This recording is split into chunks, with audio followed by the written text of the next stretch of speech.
আল্লাহ বলেন, আমি 6 জিনিসকে লুকিয়ে রেখেছি 6 স্থানে, আর মানুষ তা খুঁজে ভিন্ন ভিন্ন।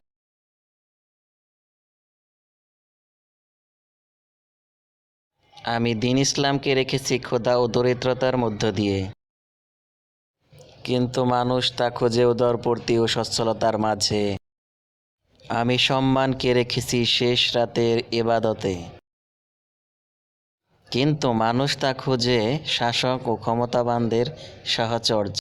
আমি সুখ স্বাচ্ছন্দ্য রেখেছি জান্নাতে, মানুষ তা খুঁজে দুনিয়াতে। ধনী হওয়া রেখেছি অল্প সন্তুষ্টের মাঝে, আর মানুষ তা খুঁজে লোভ লালসায়। আমি বীরত্ব রেখেছি বিনয় ও নম্রতায়, কিন্তু মানুষ তা খুঁজে অহংকারে। আমি দোয়া কবুল হওয়াকে নিহিত রেখেছিলাম হালাল উপার্জনে, কিন্তু মানুষ তা খুঁজে হারাম উপার্জনে। আর দুনিয়া খেল তামাশা ছাড়া কিছুই নয়। যারা তাকওয়া অবলম্বন করে তাদের আখিরাত উত্তম। অতএব তোমরা কি বোঝো না?